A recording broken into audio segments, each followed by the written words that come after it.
Hello everybody, my name is Nike Phoenix. Of course, that's not my real name, that's my stage name. On this page, I am going to be setting up as an extension Nike Phoenix Media, what I'm going to college for, which is Earth and Space Science.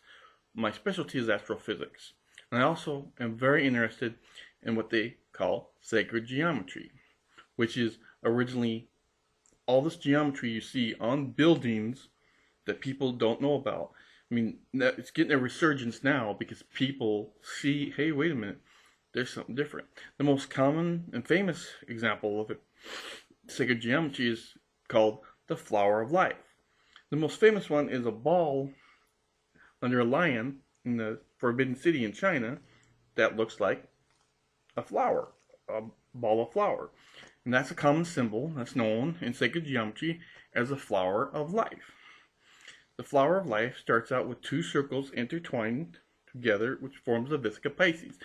And then the circles keep forming back over and over again until it forms the flower of life. And if you watch many videos, I recommend Spirit Science because they explain it really well. They will say how the flower of life is a variation of the platonic solids, that you can get the platonic solids in the flower of life. Druvalo Melchizedek is also a very popular author, has a website, and he talks about in his books and on his website about the flower of life. And it's amazing what you will find. Another, from in my field, astrophysics, there is a popular speaker by the name of Nassim Haramein. He talks a lot about sacred geometry. He is fascinated by geometry of all types. Nowadays we have, arithmetic. That's the most basic skill you're supposed to have. And then there's algebra. And algebra even is the math that formed and combined arithmetic with geometry. And that's how nowadays, why computers can do such fascinating things. And me, I have a background in video game design because that's where I went to school for. So I know a little bit about how computers process information and how we get these fascinating graphics and design off of computers. Yes, it's off of ones and zeros, but the ones and zeros combined form together to create our language, and by us being able to manipulate those numbers, they form to us what looks like beautiful images and words and colors.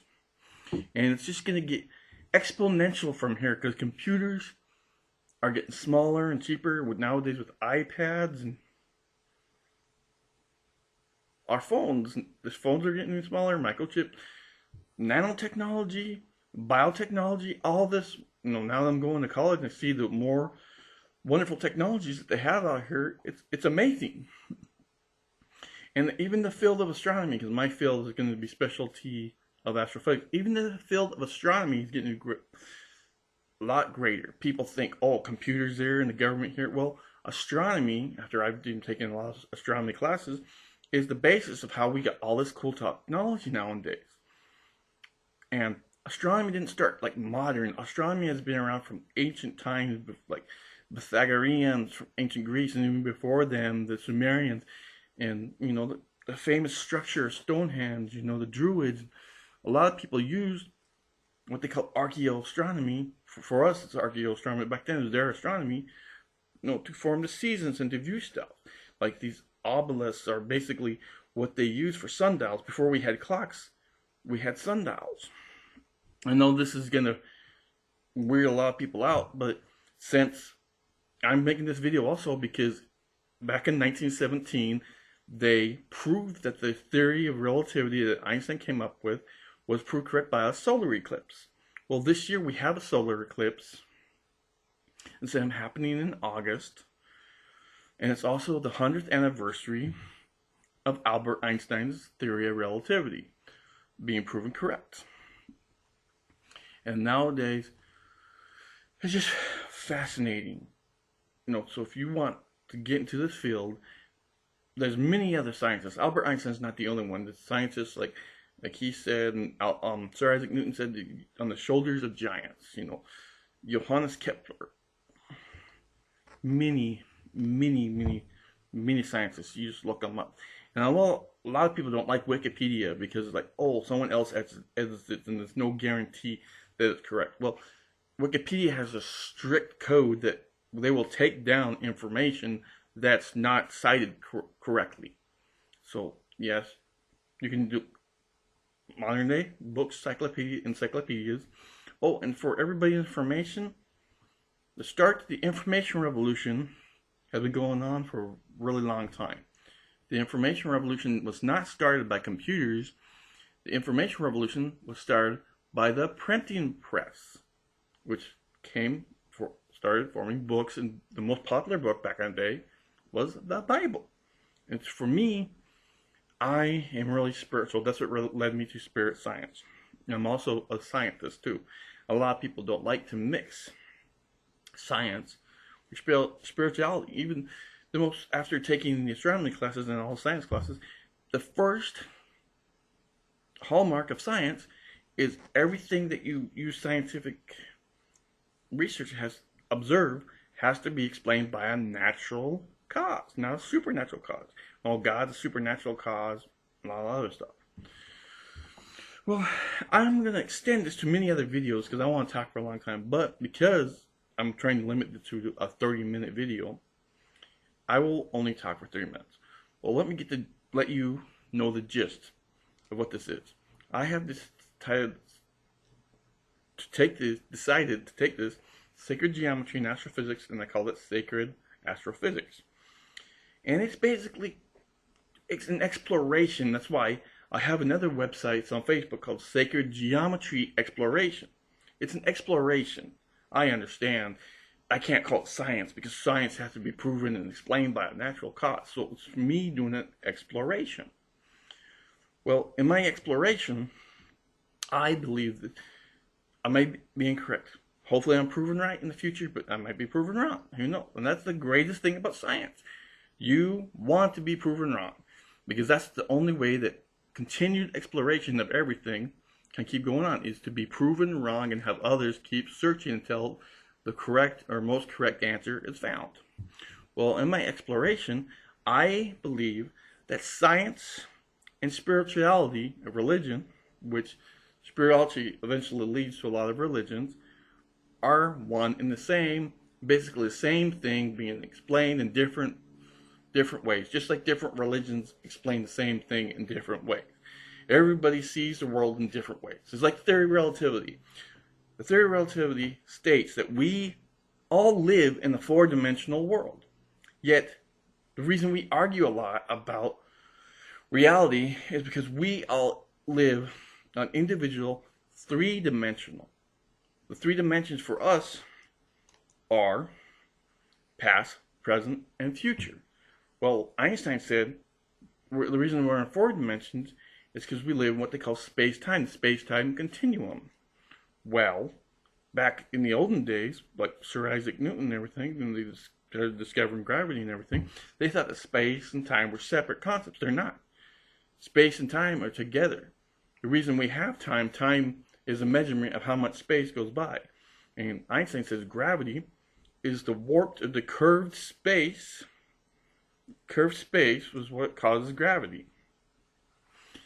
And nowadays we still have a long way to go, because nowadays we have even more physics that are proving it, and the string theory and about black holes, because black holes are like the only thing that says, oh yeah, Einstein's theory is really good, but then you have these black holes where nothing escapes a black hole, and the galaxy is even wider and extensive and getting bigger and bigger in the universe, and all this new stuff we're discovering.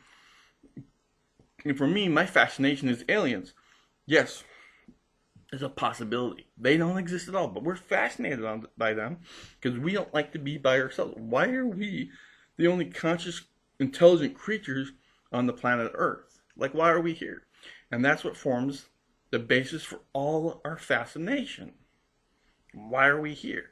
And a lot of stuff people say, oh, perchance, free will, or determination, like philosophy. Philosophy has been around forever people get offended, like, oh, how dare you call us monkeys that eventually learned how to talk. And really?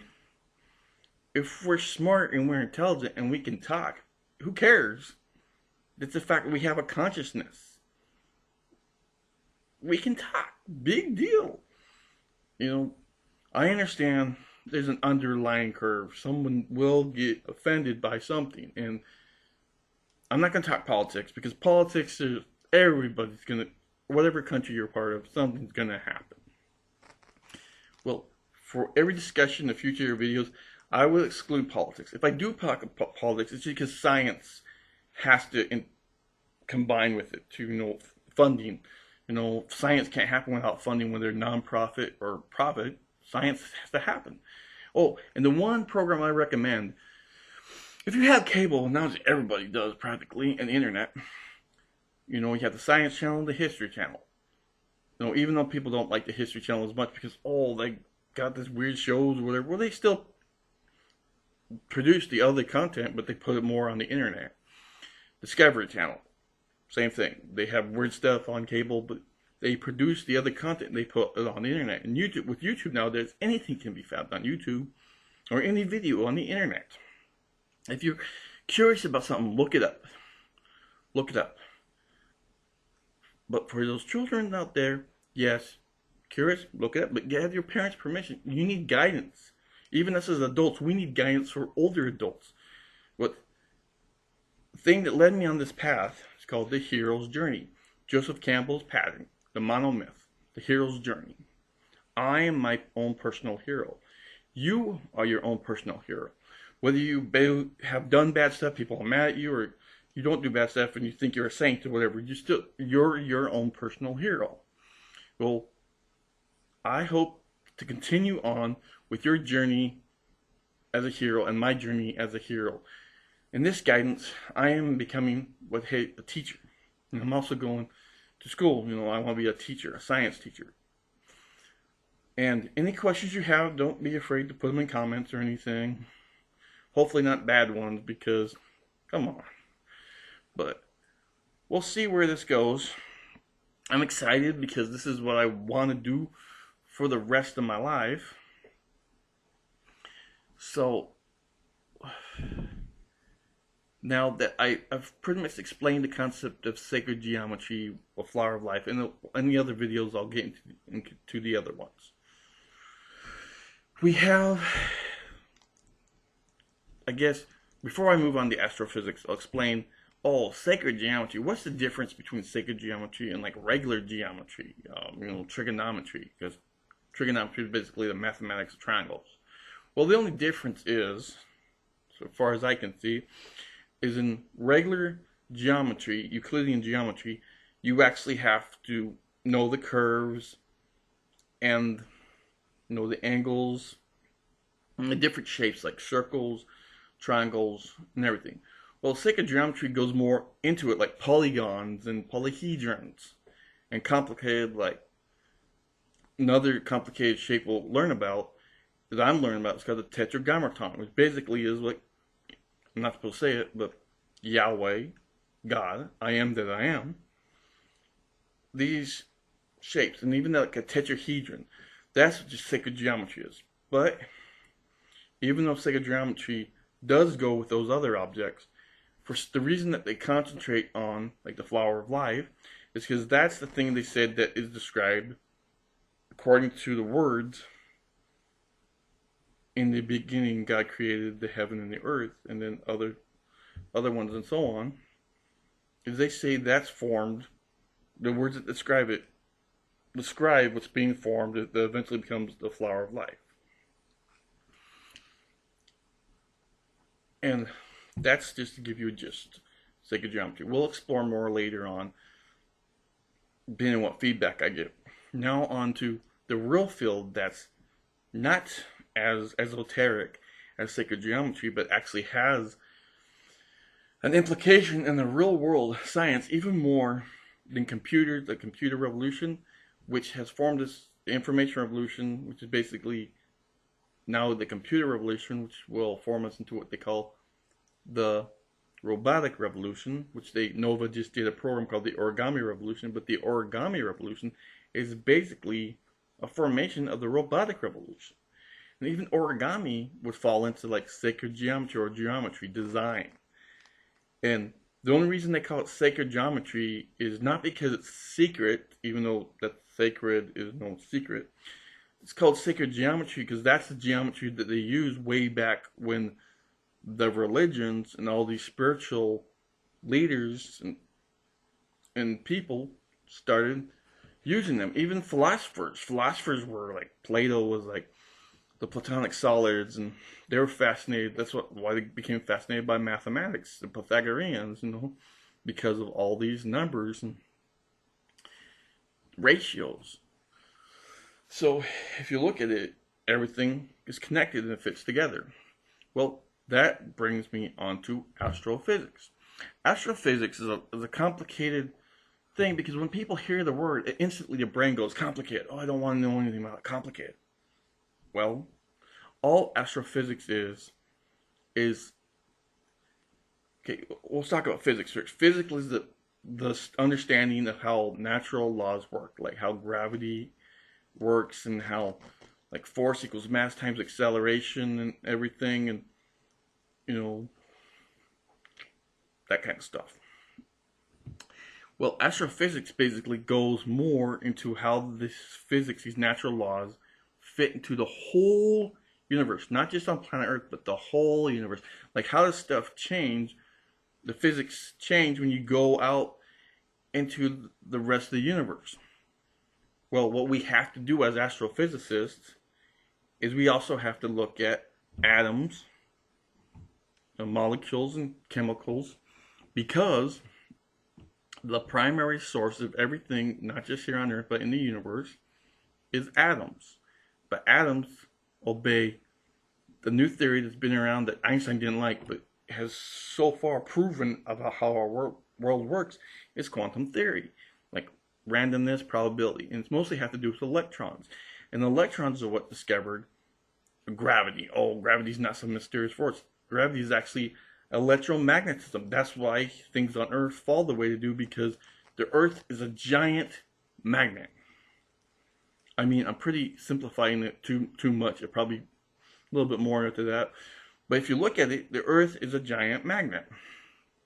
So, and the most basic science I'm talking about here is chemistry. That's the science we use to understand atoms and quantum theory is chemistry. Well, chemistry back before it became chemistry was what they called alchemy.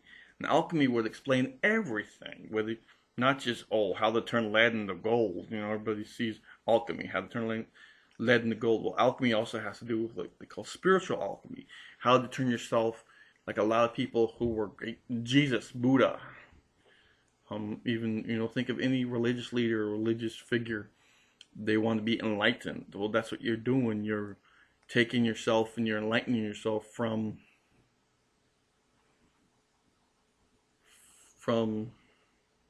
like a normal person who mostly we call in psychology we call it ego, because all we care about is ourself. We're egotistical. All we care about is our ego. Well, there's a word, someone made an acronym. It might not be true, but I like it. The ego for them, for the acronym they formed, was edging God out. And they said God stands for giving, oneness, destiny. Because the reality is, like Einstein said, there is no past, present, and future. It's an illusion. Even though it's a persistent one, it's still only an illusion.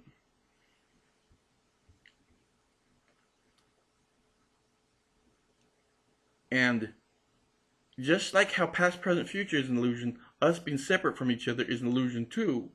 That's why we feel a kinship toward other human beings, and we feel bad when something happens to them. Yeah, there's like torture and anger, frustration, but at the most basic core, we feel bad when something happens. We're all supposed to be one, like the Buddha said, what's called interdependent arising. We're all supposed to be one. We arise, together, be enlightened. Even enlightenment comes up when you're trying to think, not just spiritually, but also as a thinker, as a scientist.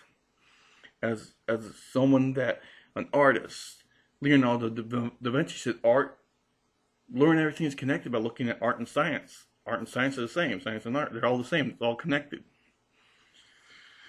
So this is some fascinating stuff, so I hope you guys really enjoy it. Let me know what other kind of topics you want to talk about, because astrophysics, for me, even though physics of the whole universe, basically study of the whole universe. So find out where the stuff is connected. Another philosophy that I'm talking about is synchronicity. It's a psychological term. Synchronicity or convergence is basically like coincidences. Like a popular show called NCIS. I don't believe in coincidence. There's no such thing as coincidence. Coinciding.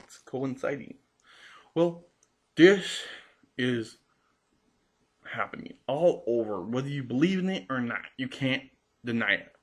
Synchronicity is going to show up in your life, whether you like it or not. This is how the universe works.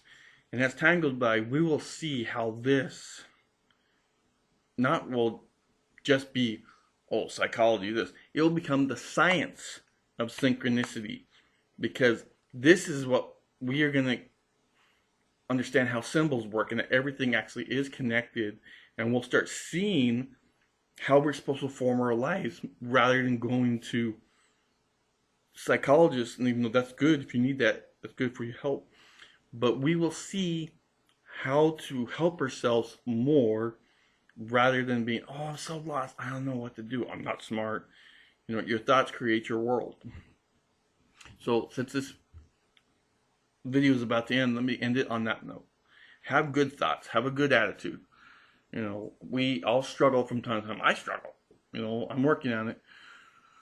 But I hope you enjoy this video, and I hope you enjoy the videos that follow this. So, you know, here's Nike Phoenix signing off. Hope you enjoy this video. Look forward to future videos. Have a very good day.